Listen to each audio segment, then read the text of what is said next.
एक सरकटा आदमी मैंने अपनी रोड पर देखा था। मैं अपने दोस्त के घर पे जा रहा था और मेरे घर के पास एक शॉर्टकट भी था, जिसे जाने के लिए सिर्फ़ 10 मिनट लगते थे, लेकिन वहाँ से कोई भी नहीं गुज़रता था, क्योंकि वो शॉर्टकट बहुत अजीब-सा था। वहाँ पर घास भी उग चुकी थी और वहाँ पे दरख्त अजीब-अजीब से निकल गए थे, इसलिए वहाँ से कोई भी नहीं जाता था। लेकिन वो शॉर्टकट मुझे अच्छा लगता था, इसलिए मैंने सोचा कि क्यों ना आज वहीं से चला जाया जाए। इसलिए मैं अपने दोस्त के घर के पास पहुँच गया, उसके दोस्त के घर के अंदर गया और वहाँ पे गेम्स खेलना शुरू हो गए हम लोग। और जब हम गेम खेलते हैं तो हमें तो पता है कि हमें टाइम का बिल्कुल पता ही नहीं चलता। इसलिए फिर कुछ देर बाद मेरी मम्मा की कॉल आई मुझे कि 7 बज गए हैं। फिर मैंने अपनी मम्मा की कॉल जब उठाई तो उन्होंने मुझसे कहा कि बेटा बहुत देर हो गई है और तुम कहाँ हो अभी तक, तुम आए क्यों नहीं हो?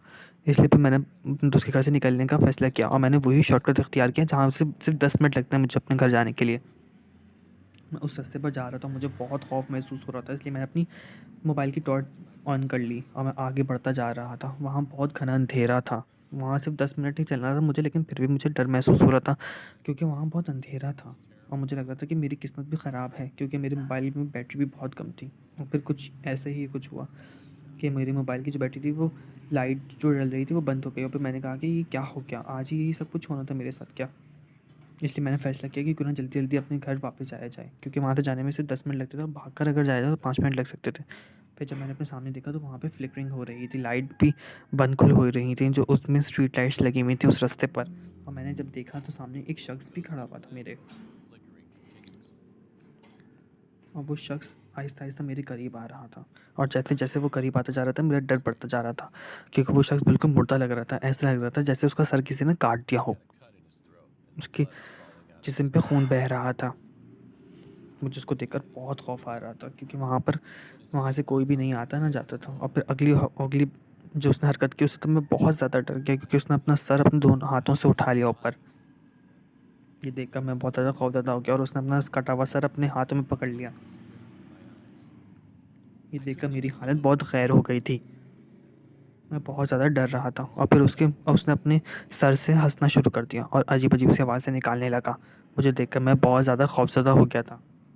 फिर वो शख़्स मेरी तरफ वॉक करके मेरे पास आने लगा, जिसको देखकर मैं बहुत ज़्यादा डर गया था। मैं बहुत ज़्यादा खौफ़ज़दा हो गया था और मैं वहीं बेहोश हो गया। फिर अगले दिन जब मेरी आँख खुली तो मैं एक हॉस्पिटल के अंदर मौजूद था।